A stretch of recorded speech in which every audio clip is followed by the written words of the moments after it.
एक प्रश्न उठता है कि श्राद्ध न करने से क्या क्या कष्ट होता है।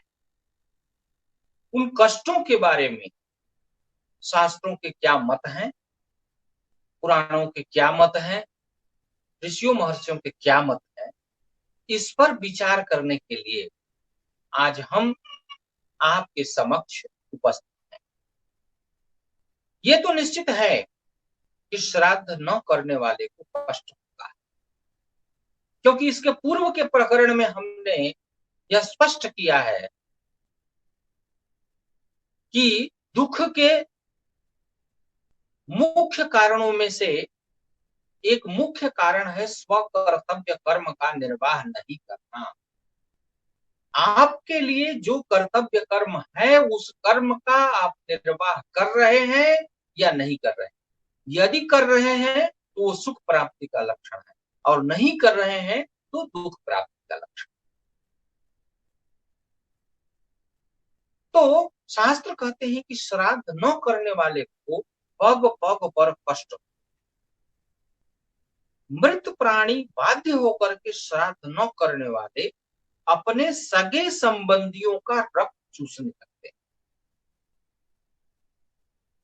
जब आप किसी को पाथेय नहीं देंगे तो पाथेय तो उनको चाहिए, और जब वो पाथेय खींचने लगते हैं, अपने से खींचने लगते हैं, तो वह उसका और उसके सगे संबंधियों का, माने जितने लोग उससे संबंधित हैं, वे सभी लोग कुछ कुछ कुछ कुछ कुछ कुछ अंशों में प्रभावित होने लगते हैं। माने ये ब्रह्म पुराण का वचन है कि उसके रक्त को चूसने। इसका सीधा सीधा अर्थ यह है कि उन लोगों में ब्लड संबंधी किसी न किसी प्रकार की कमी या रोगों की उत्पत्ति होने लगती है। श्राद्धम न कुरुते मोहात तस्य रक्तम पिबन्ति, यह वचन ब्रह्म पुराण का है। मोह के वशीभूत होकर के, आलस्य के वशीभूत होकर के, प्रमाद के वशीभूत होकर श्राद्ध न करने का हेतु यही होता है। एक तो होता है चलो आज नहीं कल कर लेंगे, एक होता है कोई नहीं अभी टाइम नहीं है, छोड़ो हटाओ आगे कर लेंगे, कोई चीज आएगा उस समय देख लेंगे, बाद में भूल जाएंगे। फिर ये होगा अरे यार बहुत झंझट है, इतनी व्यवस्था करनी है, ये है बहुत कैसे लग रहा है, चलो इसको जो है नहीं करते हैं, इसको आगे कभी देखेंगे, किसी प्रकार का। तो प्राय हम जो है कभी कभी मन में होता हुआ भी आलस्य और प्रमाद बस कार्य नहीं करता।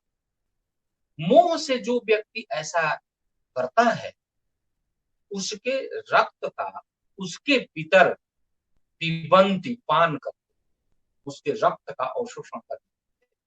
सीधा सीधा तात्पर्य शास्त्र का ये कहना है कि उस व्यक्ति के रक्त संबंधी किसी न किसी प्रकार के दोष की उत्पत्ति होने लगती है।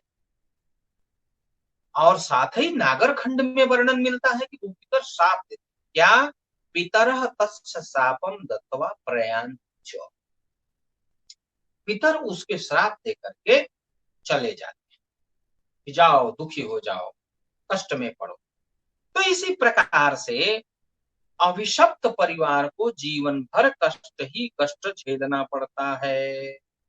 उस परिवार में पुत्र नहीं उत्पन्न होता, कोई निरोग नहीं रहता, लंबी आयु नहीं होती, यही इसके श्राद्ध के यही फल है। किसी तरह का कल्याण नहीं प्राप्त होता और मरने के बाद नरक भी जाना पड़ता है।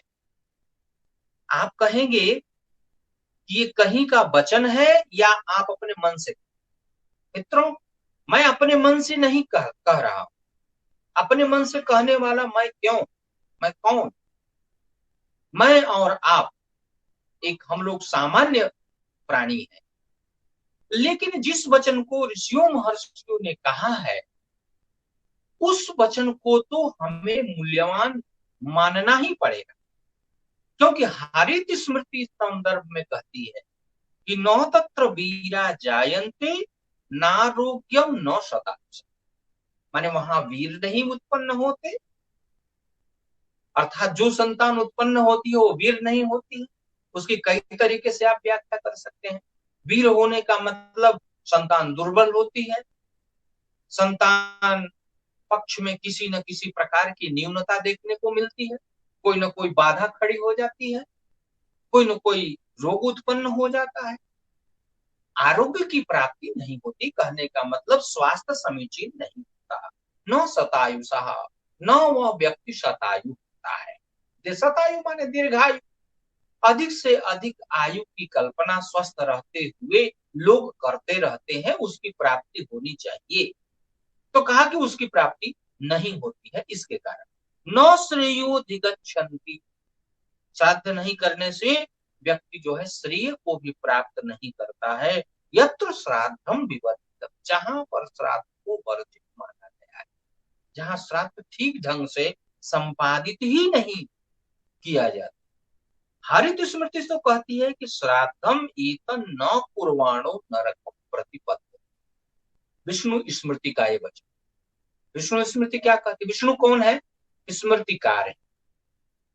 मित्रों, स्मृतिकारों की चर्चा मैं कर चुका हूं, फिर भी हम देखते हैं याज्ञवल्क्य की स्मृति में स्मृतिकारों की चर्चा करते हुए याज्ञवल्क्य जी लिखते हैं कि मन्वत्र विष्णु हारित याज्ञवल्क्यो सुनो गिरा यमापस्तंभ पर्यंता कात्यायन बृहस्पति पराशर व्यास शंख लिखिता दक्ष गौतमो साता तपो वशिष्ठ धर्मशास्त्र प्रवर्तक। ये इतने स्मृतिकार हुए, इन स्मृतिकारों ने वेदों के आधार पर वेदों के वचनों को, धर्मसूत्रों के वचनों को पुष्ट करने, समझाने के लिए, पुष्ट करना क्या, वेद के वचन को कौन पुष्ट कर सकता है, उस बात को समझाने के लिए, क्योंकि वह वचन इतने क्लिष्ट हैं तो सामान्य मति में प्रवेश नहीं कर पाते हैं, स्थान नहीं बना पाते हैं, हमारी समझ में उनकी बातें नहीं आ पाती। तो उसके लिए ऋषियों और महर्षियों ने उसको सरल भाषा में निबद्ध किया ताकि मंदमती मनुष्य भी इसको पढ़ सके। आता है ना कि तत्रादौ ब्रह्म परंपरया प्राप्तम वेदम मंदमतीन मनुष्यान विचिन्त्य तत्कृपया चतुर्धाभ्यस्य ऋग्यजुषामथर्वान् चतुरो वेदान् पैलवैशंपायन जैमिनी सुमंत्या क्रमात्। ऋषि लोग आगे की पीढ़ी कैसी होती है या कैसे लोग होंगे आगे, इसका वो चिंतन कर लेते हैं, क्योंकि वो दिव्य दृष्टा है।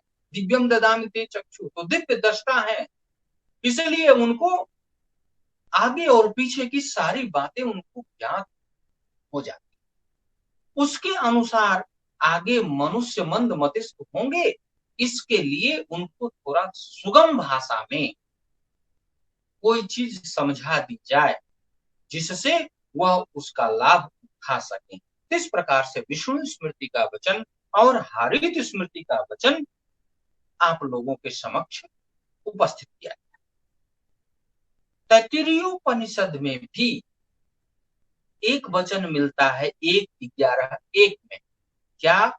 देव पितृकार्याभ्याम न प्रमदितव्यम, देव पितृ कार्य में प्रमाद नहीं करना चाहिए।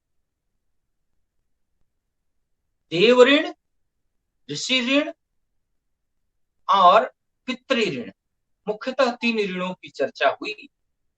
सो देव ऋण देव कार्य से संपन्न होता है और पितृ ऋण जो है पितृ कार्य। तो देव पितृ कार्याभ्याम, देव पितृ के कार्यों में प्रमाद व्यक्ति को नहीं करना चाहिए।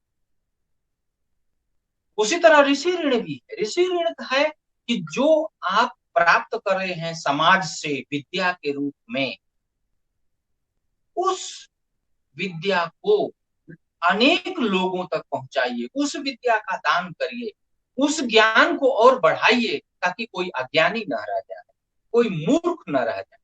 तो इस प्रकार से जो भी जिस विषय का विशेषज्ञ है उस विषय को वो विवर्धित करे, उसको अधिक से अधिक उस विद्या से लोगों को शिक्षित करे, उससे उस ऋण की जो है वो तृप्ति होती है। तो इस प्रकार से देव पितृ कार्यों में व्यक्ति प्रमाद नहीं करे, ऐसा तैत्तिरीय उपनिषद का भी वचन। कहते हैं प्रमाद करेगा तो क्या होगा, कहा शास्त्र को केवल निर्देश मात्र कर दे, उसको बहुत सारी चीजें नहीं बतानी। प्रमाद से प्रत्यवाय होता है, प्रत्यवाय मान पाप दोष। अगर आप नहीं करेंगे तो नहीं करने से प्रत्यवाय की उत्पत्ति होगी, पाप की उत्पत्ति होगी, और पाप धीरे धीरे धीरे धीरे करके इकट्ठा होते होगा, तो वह जो है निरंतर आपके कष्ट का कारण बनता जाएगा। इसलिए व्यक्ति को श्राद्ध अवश्य करना चाहिए। यही करके कह के मैं अपनी वाणी विराम देता हूँ। धन्यवाद।